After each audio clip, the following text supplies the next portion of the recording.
to rewrite our history books. The findings are undeniable. We are not alone. Extraterrestrial human life groups have been visiting us all along. It looks amazing.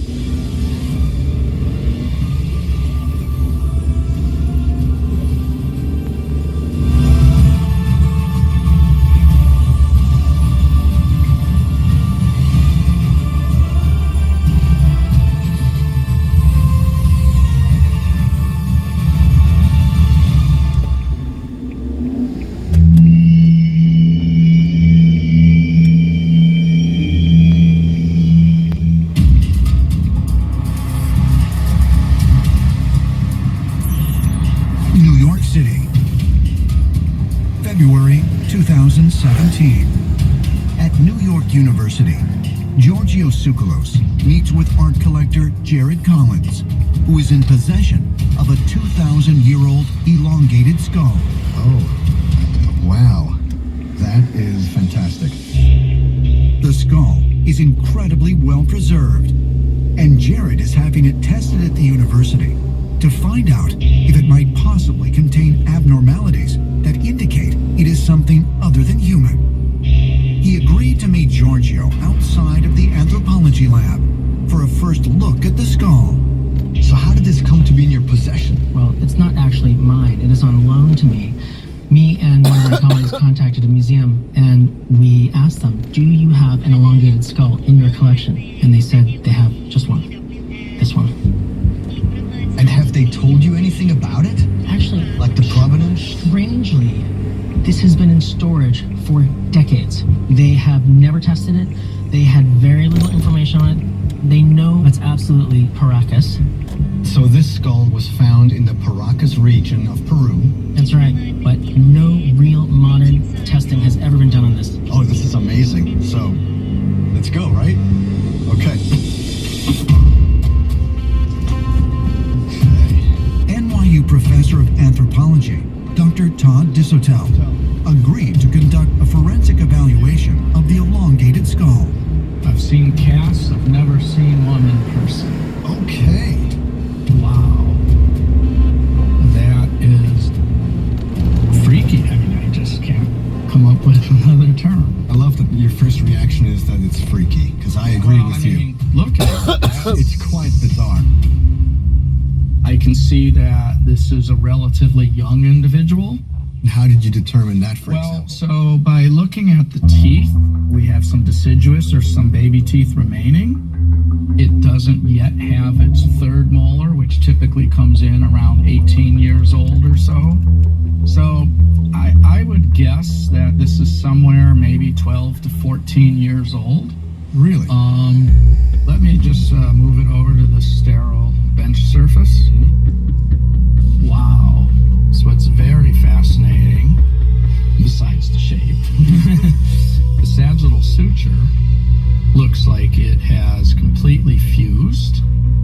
If it's an adolescent, maybe 12 years old, isn't that quite young to have a fusion? It is, but I'm holding it, I'm looking at it, and it's just been completely obliterated. The sagittal suture is the seam where the two parietal bones of the skull come together. Although the markings may be faint due to fusing over time, all human skulls are expected to have some evidence of this feature. So it is curious that this skull does not, nor do the skulls of a number of other mysterious specimens that have been collected and examined by various experts. One of the great enigmas of planet Earth is that all over the world we find skeletons with people having these elongated skulls.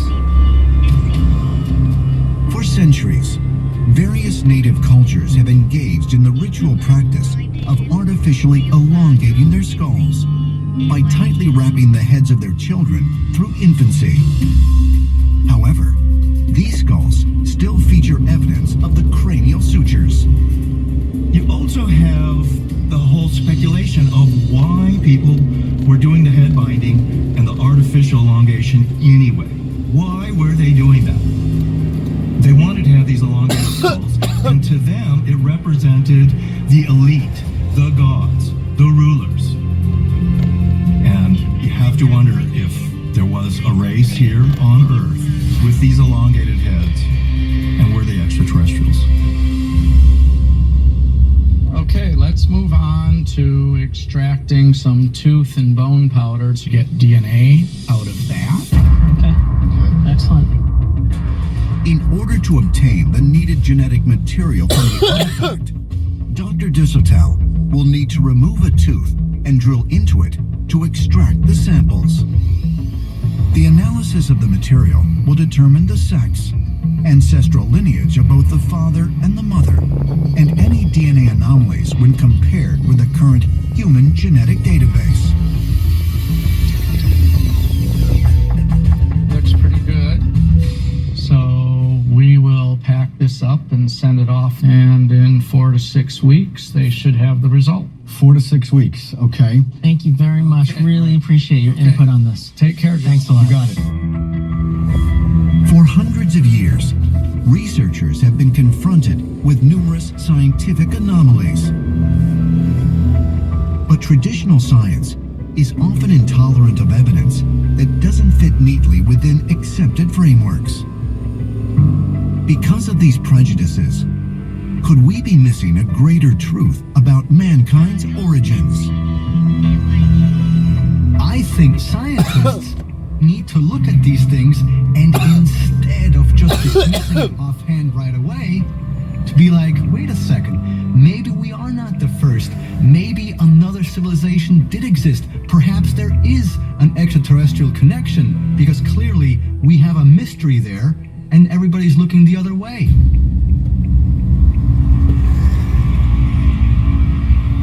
Glen Rose, Texas.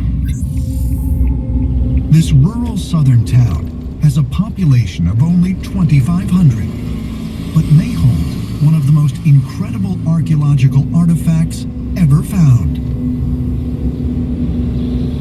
At the Creation Evidence Museum is an ancient hammer known as the London Artifact, named after the central Texas town where it was discovered in 1936. The hammer itself was found in the Travis Formation. It's a concretion of sandstone. And it usually takes about 140 million years for this to form. That would put it at 140 million years old. Mainstream scientists contend that the first modern humans emerged only 200,000 years ago. But if so, how is it possible that such an artifact exists? The hammer was scientifically analyzed in the 1980s by 2 independent labs, the Creation Science Foundation based in Australia and the Battelle Memorial Laboratory in Columbus, Ohio. Incredibly, both labs concluded that the hammer could indeed be over 100 million years old. Part of the handle actually is starting to go through a process called coalification. It's where you have inorganic material and organic material changing into coal. This is something that just simply can't happen in the span of, say, 100 years. Like most people saying, oh, this is nothing more than a hammer that was left behind by a would-be prospector from the mid-1800s. In addition to coalification, the handle of the hammer shows signs of petrification. This process of the organic wood being replaced by mineral crystals takes millions of years. Test results concluded that the material on the hammerhead consisted of 96.6% iron, 2.6% chlorine, and less than 1% sulfur. Incredibly, this material contained no carbon to indicate modern manufacturing. When we were making steel for tools, part of the process is to use a blast furnace to remove carbon out of it completely, but we always have about 0.2 to 2% left over. There's always a carbon signature on our steel, but there wasn't any carbon whatsoever that was found in this particular material. This object may be as old as 140 million years. And obviously, that's a crazy proposition if you think that modern-day archaeology suggests that we've only been around for about 10,000 years creating stuff with our own hands. So this falls into the category of out-of-place artifacts. Artifacts that shouldn't exist. If the London Hammer really dates back to over 100 million years, as the data suggests, this find would have to fundamentally reshape our understanding of human development on planet Earth. But ancient astronaut theorists suggest there is another, much more substantial relic of the ancient world that is far older than mainstream archaeologists propose. The Great Pyramid of Giza. Giza, Egypt. Here on the west bank of the Nile stands the oldest of the 7 wonders of the ancient world, the Great Pyramid. According to accepted history, the Great Pyramid was built around 2500 BC as a tomb for the pharaoh Khufu. However, the dating of the pyramid and its association with Khufu is based entirely on evidence discovered in May of 1837 by British explorer Richard Howard Weiss. Colonel Weiss basically used gunpowder to blast his way into a series of hidden chambers. And at the very topmost of these chambers, he allegedly found painted onto the stone roof blocks there the cartouche of King Khufu. Egyptologists were then able to attribute the Great Pyramid to Khufu and a construction date of 2500 BC, because that's when they believe Khufu reigned. Since stone cannot be carved and dated, and no other inscriptions, except for the pharaoh's official monogram, were found on the pyramid, this date has stood relatively unchallenged. However, new evidence that has been found in Colonel Weiss's personal journal has researchers questioning his discovery. Some have even suggested that he may have forged the name of Khufu himself. In Weiss's private journal, which I managed to view a couple of years ago, we find contradictions in his private notes. He was desperate to find a cartouche. On this particular night, he writes, there was nothing in the chamber that looked like hieroglyphics. And then, in his published book 3 years later, he writes, we found the cartouche.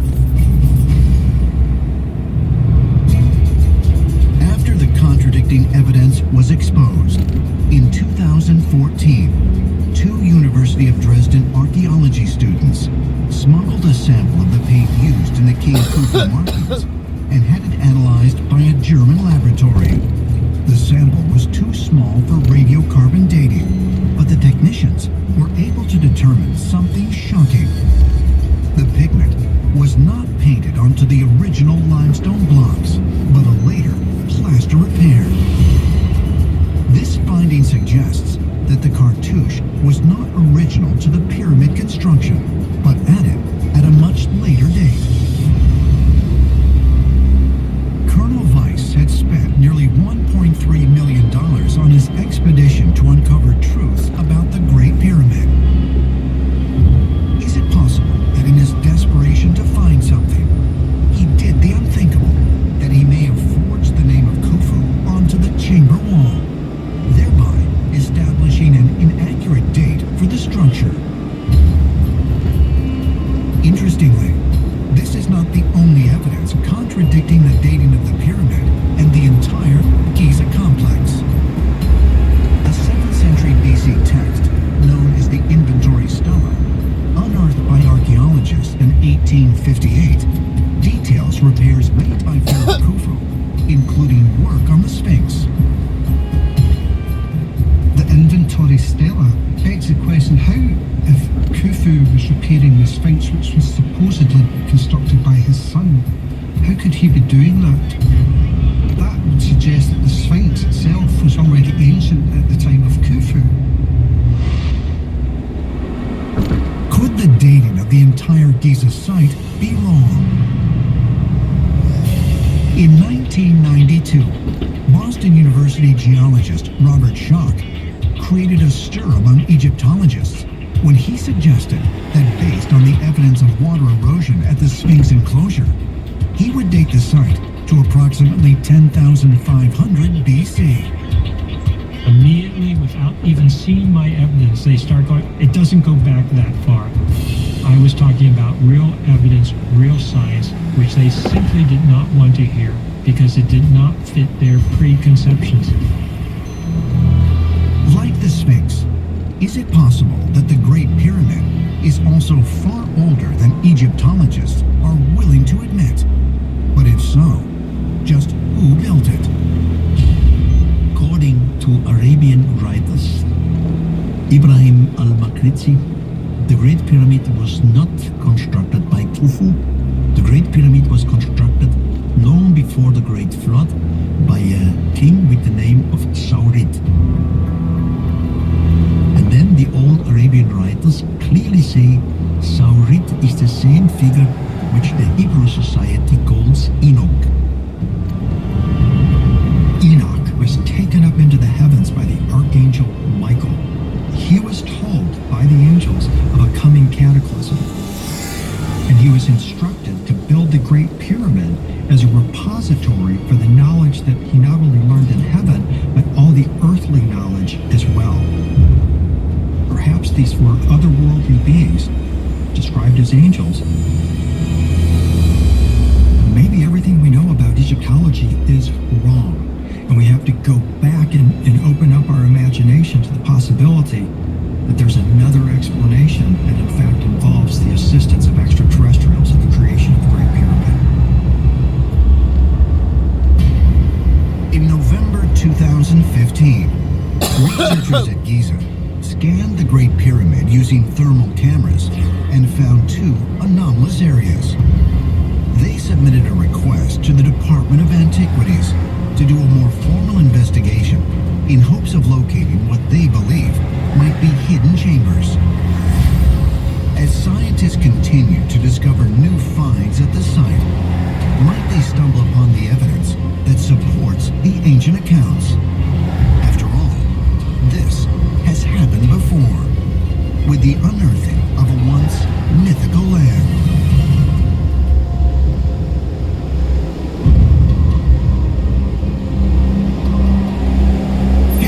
Turkey, 1870. This small village is the site of one of the most sensational discoveries of the 19th century, the legendary city of Troy. The city was the infamous location for the Trojan War described in the classic Greek epic, the Iliad. Prior to its discovery by amateur archaeologist Heinrich Schliemann, Troy was considered to be a mythical location. Heinrich Schliemann, a German businessman and pioneer, read Homer's Odyssey and the Iliad. And he became convinced that Troy existed somewhere in Turkey, where it's placed within the story. So he went out to Turkey and he asked the locals out there what they knew about the legends, and they eventually pointed him in the direction of a huge mound. So here he dug, and he found the lost city of Troy itself. In addition to Troy, other cities that were previously relegated to the realm of mythology have also been discovered to be real. The Mediterranean Sea, 2000. A group of divers working off the Egyptian coast near Alexandria discovered the submerged ruins of statues and even entire temple complexes. One instance of the discovery of something that we thought was legendary was the discovery of Heraklion, Thonis, near Alexandria. We had read about this in Greek myth and Greek histories, and we had no evidence for it. And then one day it gets discovered. Dating back to the 7th century BC, Thonis, or Heraklion as it was known to the Greeks, was cited in ancient myths as a major trading post for the region. For a long time,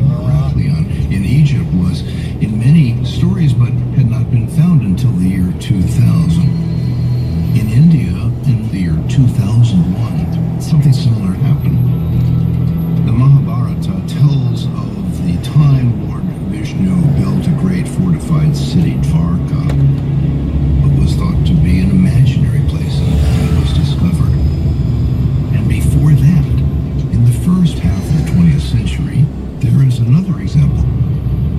In the Bible, Joshua fought the Battle of Jericho, but we didn't know if there was a Jericho until it was discovered by archaeologists. This lets us know that there is more information in myth than we might have thought. But of all the places on Earth that were thought to be mythological, the one that has inspired the most fascination and has proven the most elusive is not a city, but an entire continent, Atlantis. As described by Plato in the 4th century AD, Atlantis was the home of a highly advanced civilization which mysteriously disappeared into the ocean thousands of years ago. While mainstream scholars continue to dismiss Atlantis as nothing more than a fanciful myth, there are many who believe Plato's account was based on a very real place. But if Atlantis, like other formerly mythical locations, were discovered, would it offer proof of extraterrestrial contact with early humans?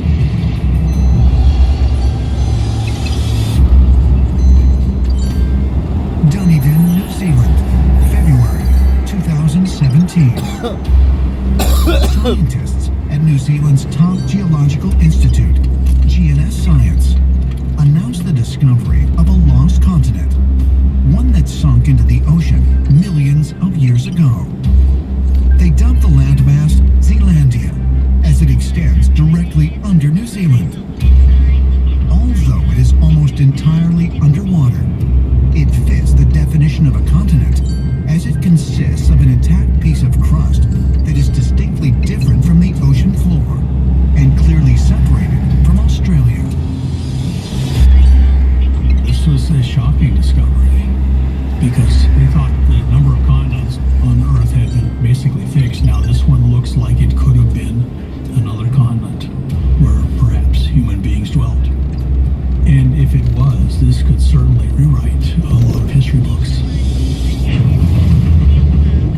Could this be the lost continent of Atlantis? Ancient astronaut theorists say that it is a distinct possibility.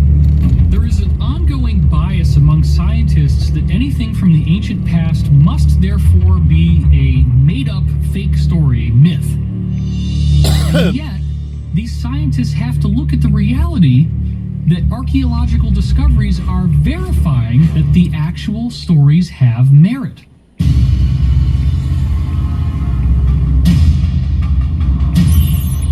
New York City, February 2017.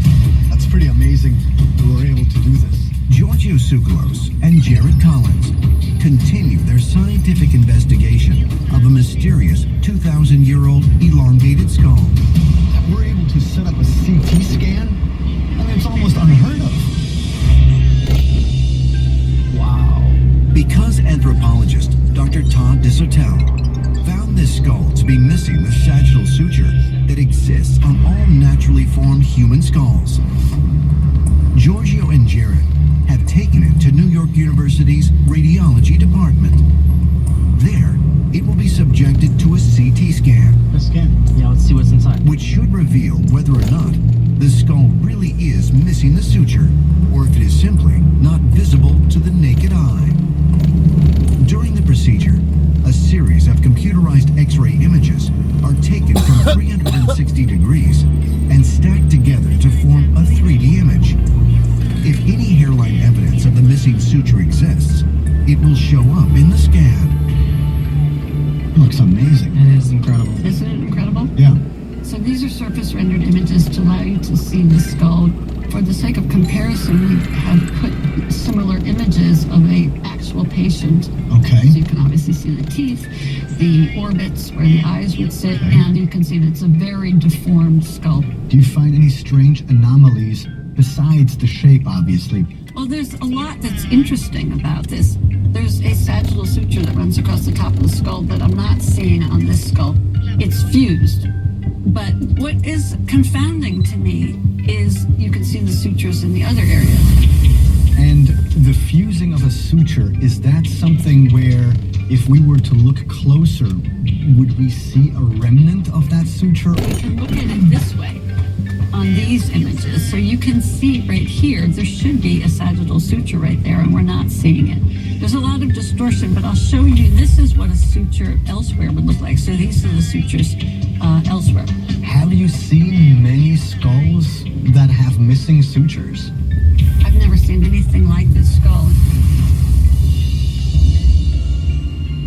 Ancient astronaut theorists point out that science often has a difficult time with data, such as the missing sagittal sutures, that does not fit into the accepted paradigm. And they suggest that findings that defy conventional explanation often get set aside instead of being investigated.